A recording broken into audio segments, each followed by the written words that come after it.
സ്നേഹപിതാവായ ദൈവമേ, ജെനീസ് media YouTube ചാനലിലൂടെ programme കാണുകയും കേൾക്കുകയും ചെയ്യുന്ന മുഴുവൻ ആളുകളെ ആത്മീയമായും ഭൗതികമായും എല്ലാ നന്മകളാലും അനുഗ്രഹിക്കണമെന്ന് പ്രാർത്ഥിക്കുന്നു. ബൈബിൾ വായിക്കുന്ന സമയത്ത് നമ്മൾ കാണുന്നുണ്ട്, ആദിമ ദമ്പതികളായ ആദം ഹവ്വ ദമ്പതികളുടെ മകനായ ഷേമിൻ്റെ വംശപരമ്പരയിൽ ആറാമതായിട്ട് ജനിച്ച ഹേനോക്ക് ദൈവത്തിന് പ്രിയങ്കരനായി ജീവിച്ചു. ദൈവം മരണം കാണാതെ ഹേനോക്കിനെ ഉടലോടെ സ്വർഗത്തിലേക്ക് കയറ്റി എന്ന് നമ്മൾ മനസ്സിലാക്കുന്നു. ഉൽപ്പത്തി പുസ്തകത്തിൽ 5-ാമത്തെ അധ്യായത്തിൽ ഹേനോക്കിനെ സ്വർഗത്തിലേക്ക് എടുത്തതിനെ കുറിച്ച് നമ്മൾ വായിക്കുന്നുണ്ട്. പിന്നീട് നമ്മൾ വായിക്കുന്നുണ്ട്, മോശ മൊവാബ് ദേശത്ത് വെച്ച് മരണപ്പെടുന്നു. മോശയെ മണ്ണിൽ അടക്കം ചെയ്യുന്നു. എന്നാൽ അടുത്ത നാളിൽ മോശയെ അടക്കം ചെയ്ത സ്ഥലത്ത് ചെന്ന സമയത്ത് ആ സ്ഥലം തന്നെ കാണുന്നില്ല, മോശയെ കാണുന്നില്ല, അല്ല അടക്കം ചെയ്ത സ്ഥലം കാണുന്നില്ല. പിന്നീട് നമ്മൾ കാണുന്നത് താബോർ മലയിലെ രൂപാന്തരീകരണ സമയത്ത് മോശ ഏലിയയോടൊപ്പം കടന്നു വരുന്നു. പത്രോസ് പറയുന്ന 3 കൂടാരങ്ങൾ തീർക്കാം, ഒന്ന് മോശയ്ക്ക്, ഒന്ന് ഏലിയയ്ക്ക്, ഒന്ന് യേശു. യേശുവിൻ്റെ രൂപാന്തരീകരണം സംഭവിക്കുന്ന സമയത്ത് മോശയെ കാണുന്നു. അതുകൊണ്ട് തന്നെ മോശ സ്വർഗത്തിലേക്ക് എടുക്കപ്പെട്ടു എന്ന് നമുക്ക് മനസ്സിലാക്കാനായിട്ട് സാധിക്കുന്നു. പിന്നീട് നമ്മൾ 1 രാജാക്കന്മാരുടെ പുസ്തകത്തിൽ കാണുന്നുണ്ട്, ഏലിയ തൻ്റെ മരണനാളുകൾ അടുത്തെത്തുന്ന സമയത്ത് തൻ്റെ ശിഷ്യഗണങ്ങളെ കാണുവാൻ വേണ്ടി പോകുന്നു. ആ പോകുന്ന സമയത്ത് ബഥേലിലായിരിക്കുന്ന സമയത്തും ജെറീക്കോയിലായിരിക്കുന്ന സമയത്തും ജോർദാനിലായിരിക്കുന്ന സമയത്തും ഗിൽഗാലിലായിരിക്കുന്ന സമയത്തെല്ലാം ഏലിയെ നിഴൽ പോലെ എലീഷ പിന്തുടരുന്നു. അവസാനം ഏലിയ എലീഷയോട് ചോദിക്കുകയാണ്, നിനക്ക് എന്താണ് വേണ്ടത്? ഉടനെ എലീഷ അതിന് മറുപടി നൽകുന്നുണ്ട്, അങ്ങേക്കുള്ളതിൻ്റെ ഇരട്ടി പങ്ക് അഭിഷേകം എനിക്ക് തരണം. ഏലിയ 7 വലിയ അത്ഭുതങ്ങൾ ചെയ്ത് നമ്മുടെ സുവിശേഷത്തിൽ വായിക്കുന്നുണ്ട്. എന്നാൽ എലീഷ 14 അത്ഭുതങ്ങൾ, കൃത്യം ഇരട്ടി പങ്ക് 14 വലിയ അത്ഭുതങ്ങൾ എലീഷ ചെയ്തു. തുടർന്ന് നമ്മൾ വായിക്കുന്നുണ്ട്, ആഗ്നേയരഥങ്ങൾ കടന്നു വരുന്നു, കൊടുങ്കാറ്റ് വീശുന്നു. ആ കാറ്റ് വീശുന്ന സമയത്ത് ആഗ്നേയരഥങ്ങൾ വന്ന് ഏലിയെ മരണം കാണിക്കാതെ ഉടലോടെ സ്വർഗത്തിലേക്ക് എടുക്കുന്നു. എന്ന് പറഞ്ഞു കഴിഞ്ഞാൽ ഹേനോക്ക്, മോശ, ഏലിയ 3 പേരും സ്വർഗത്തിലേക്ക് എടുക്കപ്പെടുന്നു. മറിയത്തിൻ്റെ ഈ ഭൂലോക ജീവിതത്തിൻ്റെ അവസാനം വരുന്ന സമയത്ത് മറിയം ഭൗമികമായി മരിച്ചു. എന്നാൽ സ്വർഗത്തിലേക്ക് മറിയത്തെ എടുക്കപ്പെട്ടു എന്ന് പരമ്പരാഗതമായിട്ട് സഭ വിശ്വസിക്കുന്നു. അതുകൊണ്ട് തന്നെ ഇതിനെക്കുറിച്ച് സഭ പഠനം നടത്തുകയും ചില വെളിപ്പെടുത്തലുകളും കണ്ടെത്തലുകളും പ്രസിദ്ധീകരിക്കുകയും ചെയ്തു. മറിയം മരണപ്പെട്ട സമയത്ത് അപ്പോസ്തലനായ തോമസിൻ്റെ സാന്നിധ്യവും സാമീപ്യവും അവിടെ ഇല്ലായിരുന്നു. മറിയം മരണപ്പെട്ട് കല്ലറയിൽ അടക്കം ചെയ്തു. മറിയത്തിൻ്റെ മൃതശരീരം അവസാനമായിട്ട് കാണുവാനായിട്ട് തോമസിന് കഴിഞ്ഞില്ല. അതുകൊണ്ട് തന്നെ തോമസ് അവിടെ എത്തിയ സമയത്ത് കല്ലറ തുറക്കുകയും ആ കല്ലറ തുറന്ന സമയത്ത് മറിയത്തിൻ്റെ ശരീരം അവിടെ കാണുന്നില്ല. മാത്രമല്ല, ആ സമയത്ത് സ്വർഗീയമായ സംഗീതവും സ്വരവും കേൾക്കുന്നു.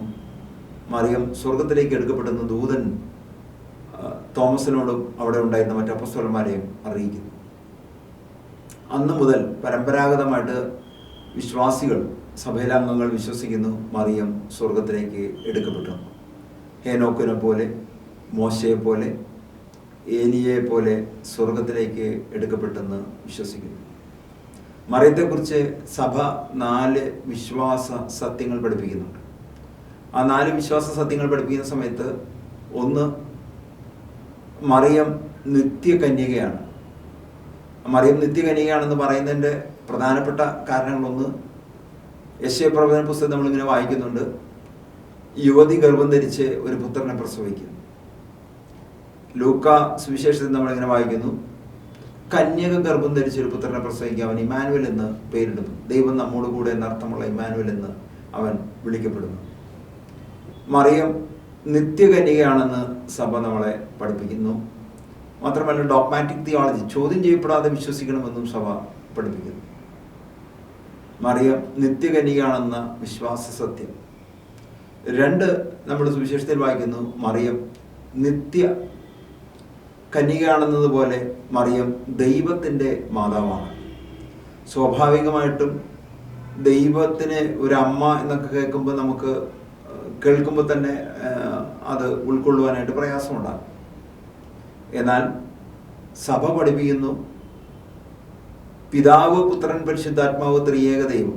പിതാവ് ദൈവമാണ്, പുത്രൻ ദൈവമാണ്, പരിശുദ്ധാത്മാവ് ദൈവമാണ്.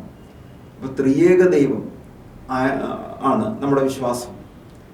യേശുവിൻ്റെ അമ്മ എന്ന് പറയുമ്പോൾ പുത്രനും പിതാവും പരിശുദ്ധാത്മാവും ദൈവമായതുകൊണ്ട് പുത്രനായ യേശുവിൻ്റെ ഭൗമിക ജീവിതത്തിൽ ഭൗമിക അമ്മയായി മാറിയ അമ്മ ദൈവത്തിൻ്റെ മാതാവായി സഭ നമ്മളെ പഠിപ്പിക്കുന്നു. അതോടൊപ്പം തന്നെ തിരുവചനത്തിൽ നമ്മൾ കാണുന്നുണ്ട് എലിസബത്തിനെ സന്ദർശിക്കാൻ വേണ്ടി മറിയം കടന്നു വരുന്ന സമയത്ത് മറിയം ഗർഭിണിയാണ്. ഗർഭിണിയായ മറിയം എലിസബത്തിന്റെ ഭവനത്തിലേക്ക് കടന്നു വരുന്നു. ആ കടന്നു വരുന്ന സമയത്ത് അതിനെ സുവിശേഷമായിട്ട് ഇങ്ങനെ ബന്ധപ്പെടുത്തിക്കൊണ്ടാണ് ബൈബിൾ പണ്ഡിതന്മാർ നമ്മളെ പഠിപ്പിക്കുന്നത്. വാഗ്ദാന പേടകവുമായാണ് ഇസ്രായേൽ ജനതയുടെ യാത്രകൾ മുഴുവൻ നടക്കുന്നത്. ഈജിപ്തിൽ അടിമത്തത്തിൽ കടന്ന് ചെങ്കടൽ കടന്നു വന്ന സമയത്ത് ഭക്ഷിക്കുവാനായിട്ട് ഭക്ഷണമില്ലാതിരുന്ന സമയത്ത് കരഞ്ഞ് നിലവിളിക്കുന്ന സമയത്ത് സ്വർഗത്തിൽ നിന്ന് മന്ന പൊഴിക്കുന്നു. ആ മന്ന പൊഴിക്കുന്ന സമയത്ത് ദൈവത്തിന് സമർപ്പിക്കുന്ന ഭാഗമായി സ്വർണം കൊണ്ടുള്ള ഒരു പൊൻപാത്രത്തിൽ അല്പം മന്ന ശേഖരിച്ച് ദൈവത്തിന് പ്രതിദിനം സമർപ്പിക്കുന്ന ഒരു സ്വഭാവം അവർക്കുണ്ടായി. മോശയ്ക്കും അഹറോനും എതിരെ ആബീദും നാഹാബും എല്ലാം കലാപം ഉയർത്തിയ സമയത്ത് അഹറോ എല്ലാവരുടെ അടുത്തും ബദാമിന്റെ ഒരു വടിയും കൊണ്ടുവരാൻ പറയുന്നു. അഹറോനെ പൗരോഹിത ശുശ്രൂഷ ചെയ്യാനുള്ള അധികാരമുണ്ടോ എന്ന് അറിയാൻ വേണ്ടി പ്രാർത്ഥിക്കുന്നു. അഹറോന്റെ വടി മാത്രം തളിർക്കുന്നു. അതുകൊണ്ട് തന്നെ ജനം അഹറോൻ ദൈവത്താൽ നിയോഗിക്കപ്പെട്ട പുരോഹിതനാണെന്ന് തിരിച്ചറിയുന്നു. അപ്പം അതുകൊണ്ട് അഹറോന്റെ തളിർത്ത വടി, മന്ന സൂക്ഷിച്ച പൊൻപാത്രം, മോശയ്ക്ക് സീനായ് മലയിൽ വെച്ച് ദൈവം 2 കൽപ്പലകളിലായി എഴുതി കൊടുത്ത 10 കൽപ്പനകൾ ഉൾപ്പെടുന്ന വാഗ്ദാന പേടകം. ഈ വാഗ്ദാന പേടകത്തിനുള്ളിലാണ് ഈ 3 കാര്യങ്ങൾ സൂക്ഷിച്ചിരുന്നത്. ഇസ്രായേൽ ജനം എവിടേക്ക് യാത്ര ചെയ്യുമ്പോഴും ഈ വാഗ്ദാന പേടകം കൊണ്ടാണ് യാത്ര ചെയ്തിരുന്നത്. അതുകൊണ്ട് തന്നെ പുതിയ നിയമത്തിൽ കടന്നു വരുന്ന സമയത്ത് ദൈവം വാഗ്ദാനം ചെയ്ത രക്ഷകൻ, ആ വാഗ്ദാനം ചെയ്ത രക്ഷകൻ മറിയത്തിന്റെ ഉദരത്തിൽ, മറിയത്തിന്റെ ഗർഭപാത്രത്തിൽ വസിക്കുന്നു. മറിയം എലിസബത്തിന്റെ ഭവനത്തിലേക്ക് ചെല്ലുന്ന സമയത്ത് നമുക്ക് അതിനെ വാഗ്ദാന പേടകത്തിന്റെ യാത്രയുമായി താരതമ്യപ്പെടുത്തിക്കൊണ്ട് സഭ പഠിപ്പിക്കുന്നു. മറിയം യേശുവിനെ വഹിക്കുന്ന സക്രാരിയാണെന്ന് സഭ പഠിപ്പിക്കുന്നു. അതുകൊണ്ട് തന്നെ മറിയം കടന്നു ചെല്ലുന്ന സമയത്ത് എലിസബത്ത് ഇങ്ങനെയാണ് അഭിവാദനം ചെയ്യുന്നത്, എൻ്റെ കർത്താവിൻ്റെ അമ്മ എന്നാണ് അഭിസംബോധന ചെയ്യുന്നത്. അതുകൊണ്ട് തന്നെ ഈ കാര്യങ്ങളെല്ലാം കൂട്ടിയിണക്കിക്കൊണ്ട് സഭ ചോദ്യം ചെയ്യപ്പെടാതെ വിശ്വസിക്കേണ്ട വിശ്വാസ സത്യങ്ങളിൽ, ഡോഗ്മാറ്റിക് തിയോളജിയിൽ മറിയത്തെക്കുറിച്ചുള്ള 2ാമത്തെ പ്രബോധനമായിട്ട് മറിയം ദൈവമാതാവാണെന്ന് നമ്മളെ പഠിപ്പിക്കുന്നു. നിത്യകന്യകയാണ്, ദൈവമാതാവാണ്. 3ാമത് സഭ ഇങ്ങനെ പഠിപ്പിക്കുന്നു, മറിയം അമലോത്ഭവയാണ്. ആദം ഹവ്വ ദമ്പതികൾ ദൈവത്തെ ധിക്കരിച്ചും ലംഘിച്ചും പാപം ചെയ്തുകൊണ്ട് അവർക്ക് ജനിച്ച മക്കളെല്ലാം ഈ ആദാമ്യ പാപത്തിന്റെ പിന്തുടർച്ച അവരിലുണ്ട്. അതുകൊണ്ട് തന്നെ എല്ലാ മനുഷ്യരിലും പാപസ്വഭാവമുണ്ട്, എല്ലാ മനുഷ്യരും പാപികളാണെന്നുള്ള ഒരു തത്വശാസ്ത്രം സഭ പഠിപ്പിക്കുന്നു. ജ്ഞാനസ്നാനം വഴിയാണ് ഈ പാപം നീക്കം ചെയ്യപ്പെടുന്നത്. അതിനെ കൂടുതൽ വിശകലനം ചെയ്യുന്ന സമയത്ത് സഭ ഏറ്റവും ലളിതമായി ആളുകൾക്ക് മനസ്സിലാക്കാൻ വേണ്ടി പറയുന്നു, പാപിയായ മറിയത്തിന്റെ ഉദരത്തിലാണ് യേശു ജനിച്ചെങ്കിൽ യേശുവും ജന്മനാ പാപിയായിത്തീരും. യേശു ദൈവപുത്രനായതുകൊണ്ട് മറിയത്തെ ഒരു വിശുദ്ധ പാത്രമായി തിരഞ്ഞെടുത്ത് ഉത്ഭവ പാപത്തിൽ നിന്ന് മറിയത്തെ വിശുദ്ധീകരിച്ചു, സാങ്ക്ടിഫൈ ചെയ്തു, ഒരു വിശുദ്ധീകരണം സംഭവിക്കുന്നു.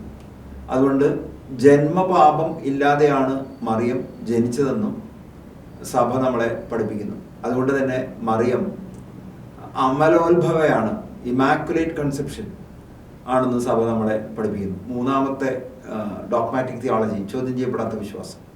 മറിയം നിത്യകന്യകയാണ്, മറിയം ദൈവമാതാവാണ്, മറിയം അമലോത്ഭവയാണ്.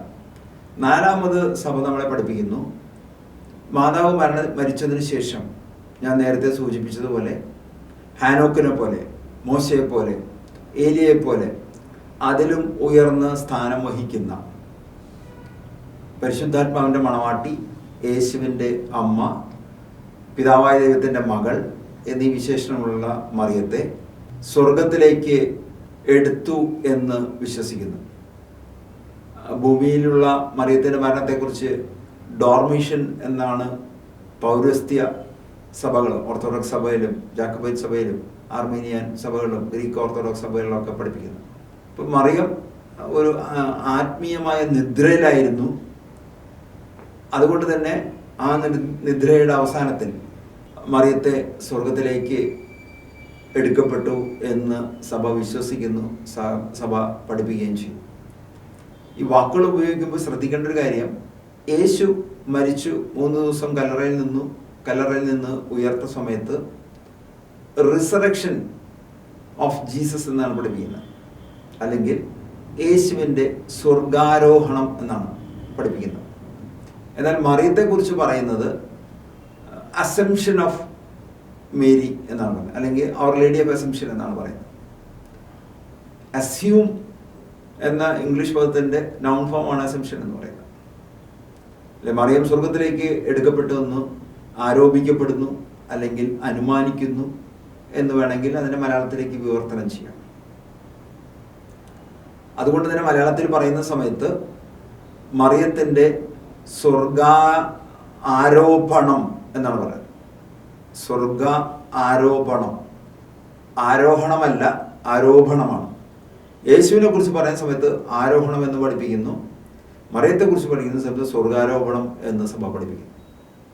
മറിയത്തെക്കുറിച്ചുള്ള 4 ചോദ്യം ചെയ്യപ്പെടാതെ കത്തോലിക്ക സഭയിലെ അംഗങ്ങളായ എല്ലാ വിശ്വാസികളും, മലങ്കര സഭയിലുള്ളവരാണെങ്കിലും ലത്തീൻ കത്തോലിക്ക സഭയിലുള്ളവരാണെങ്കിലും സീറോ മലബാർ സഭയിലുള്ള ആളുകളും ഈ വിശ്വാസ സത്യങ്ങൾ അംഗീകരിക്കുന്നു. മാർപ്പാപ്പയുടെ കീഴിലുള്ള 23 സ്വതന്ത്ര സഭയിൽപ്പെട്ട ആളുകളും ഇതേ വിശ്വാസ സത്യങ്ങളെല്ലാം അംഗീകരിക്കുന്നു. ആ മറിയത്തിൻ്റെ തിരുനാൾ, സ്വർഗാരോപണ തിരുനാളാണ് ഈ ഓഗസ്റ്റ് 15 ഇന്ന്. മറിയത്തിൻ്റെ സ്വർഗാരോപണ തിരുനാൾ എന്നെ എന്താണ് ആത്മീയമായി പഠിപ്പിക്കുന്നത്? ഭൂമിയിലൊരു വിശുദ്ധ ജീവിതം നയിക്കാൻ സാധിച്ചാൽ എനിക്കും സ്വർഗത്തിലേക്ക് മറിയത്തിൻ്റെ മാധ്യസ്ഥത്താൽ, യേശുവിൻ്റെ അനുഗ്രഹത്താൽ, ഞാനൊരു പാപം ചെയ്തിട്ടുണ്ടെങ്കിൽ പോലും ശുദ്ധീകരണ സ്ഥലത്തിൽ എൻ്റെ വിശദീകരണത്തിന് ശേഷം യേശു നൽകുന്ന വാഗ്ദാനം ഉണ്ടല്ലോ, ഞാൻ പിതാവിൻ്റെ അടുത്തേക്ക് പോകുന്നു, എൻ്റെ പിതാവിൻ്റെ ഭവനത്തിൽ അനേകം വാസസ്ഥലങ്ങളുണ്ട്, വാസസ്ഥലം ഒരുക്കിയതിന് ശേഷം ഞാൻ വീണ്ടും വരും നിങ്ങളെ കൂട്ടിക്കൊണ്ടുപോകാൻ. സ്വർഗത്തിലേക്ക് കൂട്ടിക്കൊണ്ടുപോകുമെന്ന യേശുവിൻ്റെ വാഗ്ദാനം, ആ വാഗ്ദാനം വിശ്വസിക്കാൻ ആർക്കെങ്കിലും പ്രയാസം ഉണ്ടാവുണ്ടെങ്കിൽ മറിയത്തെ സ്വർഗത്തിലേക്ക് കൂട്ടിക്കൊണ്ടുപോയ പോലെ തന്നെ ഭൂമിയിൽ ഒരു ഭൗമിക ജീവിതം നയിച്ച മനുഷ്യരുടെ പോലെ തന്നെ ഭൂമിയിൽ ജീവിച്ച വിശ്വാസികളുടെ അമ്മയായ മറിയത്തെ സ്വർഗത്തിലേക്ക് എടുത്തതുപോലെ, പഴയ നിയമം നമ്മൾ വായിക്കുന്ന സമയത്ത് ഒരുപാട് പ്രവാചകന്മാരെ കുറിച്ചും പുരോഹിതന്മാരെയൊക്കെ കുറിച്ച് നമ്മൾ വായിക്കുന്നുണ്ട്. എന്നാൽ 3 പേര് മാത്രമാണ് സ്വർഗത്തിൽ പോയതായിട്ട് ബൈബിൾ പറയുന്നുള്ളൂ. പുതിയ നിയമസഭയിൽ യേശുവിൻ്റെ അമ്മയായ മറിയത്തെ യേശു സ്വർഗത്തിലേക്ക് ഉയർത്തിയെങ്കിൽ, കരയേറ്റിയെങ്കിൽ, സ്വർഗത്തിലേക്ക് കൂട്ടിക്കൊണ്ടുപോയെങ്കിൽ മറിയത്തോട് ചേർന്ന് പ്രാർത്ഥിക്കുന്ന, മറിയത്തെ സ്നേഹിക്കുന്ന, മറിയത്തെ വണങ്ങുന്ന, മറിയത്തിൻ്റെ മാധ്യസ്ഥം തേടി പ്രാർത്ഥിക്കുന്ന എല്ലാവരെയും ദൈവം സ്വർഗത്തിലേക്ക് കൂട്ടിക്കൊണ്ടുപോകും, യേശു കൂട്ടിക്കൊണ്ടുപോകും എന്ന് നമുക്ക് വിശ്വസിക്കാം. വിശ്വാസത്തിനാൽ നീതിമാൻ ജീവിക്കുമെന്നാണല്ലോ വചനം നമ്മളെ പഠിപ്പിക്കുന്നത്. ഈ സ്വർഗാരോപണ തിരുനാൾ ആഘോഷിക്കുന്ന വേളയിൽ മറിയത്തിൻ്റെ സ്വർഗാരോപണത്തെ പോലെ തന്നെ ഈ ഭൂമിയിലെ നമ്മുടെ പ്രവാസകാലം ശേഷം പിൽഗ്രിംസ് ഓഫ് ഹോപ്പ് എന്നാണല്ലോ ഈ വർഷം മാർപ്പാപ്പ നമ്മളെ പഠിപ്പിക്കുന്നത്. പ്രത്യാശയുടെ തീർത്ഥാടകർ. എങ്ങോട്ടാണ് ഈ തീർത്ഥാടനം? സ്വർഗത്തിലേക്ക് ലക്ഷ്യമാക്കിക്കൊണ്ടുള്ള തീർത്ഥാടനം. ആ തീർത്ഥാടനത്തിൽ യേശുവിൻ്റെ അമ്മയായ മറിയത്തിൻ്റെ കരുതലും സംരക്ഷണവും, ഉണ്ണിയായ യേശുവിനെ ജ്ഞാനത്തിലും പ്രായത്തിലും ദൈവപ്രീതിയിലും മനുഷ്യപ്രീതിയിലും വളർത്തിയതുപോലെ നിങ്ങളെയും ഈ ഭൂമിയിൽ പരിപാലിക്കുകയും ആത്മീയമായ ജ്ഞാനം നൽകി വിശുദ്ധ ജീവിതം നയിക്കാൻ നിങ്ങളെ സഹായിക്കുകയും തിന്മയിൽ നിന്ന് അകന്ന് വിശദീകരിക്കപ്പെട്ട ജീവിതം നയിച്ച് സ്വർഗത്തിലേക്ക് പിതാവായ ദൈവത്തിൻ്റെ അന്തിമവിധി നാളിൽ യേശു വീണ്ടും വന്ന് നല്ലവരെ വലത് ഭാഗത്തേക്ക് വേർതിരിക്കുന്ന സമയത്ത് ചെമ്മരിയാടുകളെയും കോലാടുകളെയും വേർതിരിക്കുന്നത് പോലെ നന്മ ചെയ്തവരെയും തിന്മ ചെയ്തവരെയും വേർതിരിച്ച് വലതുവശത്ത് നിൽക്കുന്നവരെ സ്വർഗത്തിലേക്ക് കൂട്ടിക്കൊണ്ടുപോകുന്ന സമയത്ത് യേശുവിൻ്റെ അമ്മയായ മറിയത്തിൻ്റെ മാധ്യസ്ഥം തേടിക്കൊണ്ട് പ്രാർത്ഥിക്കുന്ന, ജപമാല ചൊല്ലി പ്രാർത്ഥിക്കുന്ന, വിശുദ്ധ ബൈബിൾ വായിക്കുന്ന വിശദീകരിക്കപ്പെട്ടവർ, വിശുദ്ധ ബലിയിൽ പങ്കെടുത്ത് വിശദീകരിക്കപ്പെട്ടവർ എല്ലാവരെയും ദൈവം സ്വർഗത്തിലേക്ക് മറിയത്തെ കൊണ്ടുപോയതുപോലെ തന്നെ സ്വർഗത്തിലേക്ക് സ്വർഗാരോഹണം നടത്തുവാൻ സഹായിക്കട്ടെ എന്ന് പ്രാർത്ഥിക്കുന്നു. നിങ്ങൾക്കെല്ലാവർക്കും മറിയത്തിൻ്റെ സ്വർഗാരോപണ തിരുനാളിൻ്റെ ആശംസകൾ അറിയിക്കുന്നു. ഇന്ത്യയുടെ സ്വാതന്ത്ര്യദിനത്തിൻ്റെ ആശംസകൾ അർപ്പിക്കുന്നു. ദൈവം നിങ്ങളെല്ലാവരെയും ധാരാളമായി അനുഗ്രഹിക്കട്ടെ. സമാധാനവും സന്തോഷവും നിങ്ങളുടെ ജീവിതത്തിൽ ഉണ്ടാവട്ടെ എന്ന് ആശംസിക്കുന്നു.